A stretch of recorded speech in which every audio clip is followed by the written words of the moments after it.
মানে তুমি যে রকম ছিলে সেই রকমই হবে।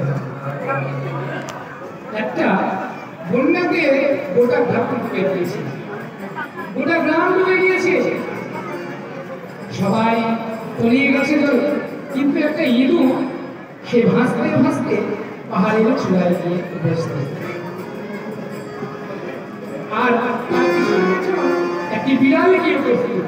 তো বিড়ালের শত্রু তখন ইঁদুরের শত্রু হচ্ছে বিড়াল। ইঁদুর বিড়াল দেখলেই ভয়ে লুকোবে, এবার লুকোতে লুকোতে আমাকে তো খেয়ে ফেলবে যেতে যেতে। আর সেই পাহাড়ের উপরে ঘন জঙ্গল, পাহাড়ে তো জঙ্গল থাকে, সেই জঙ্গলের ভিতরে একটা সাধু বাবা বসবাস করত। তো সেই ইঁদুরটা সাধু বাবার সামনে গিয়ে বসছে। সাধু বাবার কাছে তো বিড়াল যেতে পারবে না, গেলেই তাকে কোথায় সাধু বাবা বলছে, কিরে কিরে ইঁদুর বেটে কি হয়েছে, তোকে বিড়াল খারাপ করেছে তাই তো, শোন যা, তোকে যখন বিড়াল তারা করেছে তুই বিড়াল হয়ে গেছে। মুনিবর যোগ করে যোগ সাধনা করেছে, যা বলবে সেটাই সঙ্গে সঙ্গে বিড়াল হয়ে গেছে।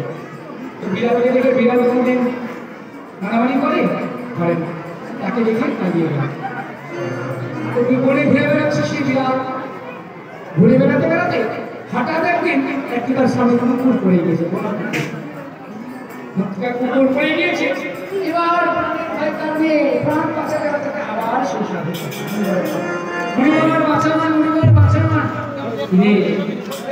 তুই আবার ভাইকে এসেছিস তাই তো, ওই কুকুরটা তোকে তারা করেছে তাই তো, তুই কুকুর হয়ে যা। সঙ্গে সঙ্গে সাধু বাবার আশীর্বাদে সে হারিয়ে হোক প্রত্যেকে হোক, তারপর আমরা তাকে তুলে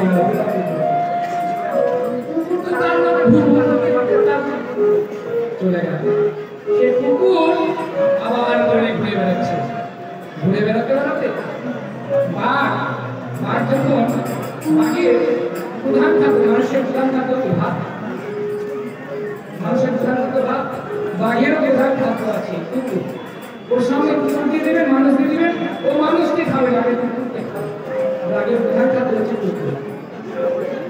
কুকুরকে দেখে নিয়েছে বাঘ, একটি সঙ্গে সঙ্গে তাড়া করেছে, আবার সঙ্গে সঙ্গে সাধু বাবার কাছে সাধু বাবা বাঁচান, সাধু বাবা বাঁচান, কিরে তোকে বাঘ তাড়া করেছে তাই তো, যা তুই বাঘ হয়ে গেল।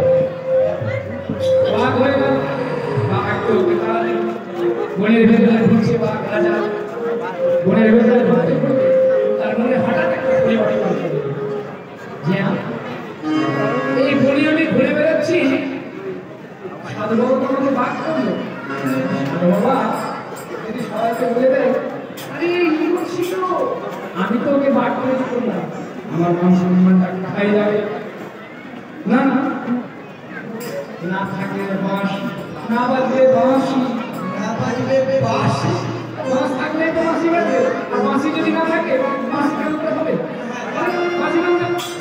ওই সাধু বাবা যদি থাকে তবে তো বলবে, আর যদি নাই থাকে তবে তো বলবে। তাই এই মনের ভেতরে সাধু বাবাকে আমি মেরে ফেলবো, এই মনের ভেতরে একটা যুক্তি নিয়ে আর সাধু বাবা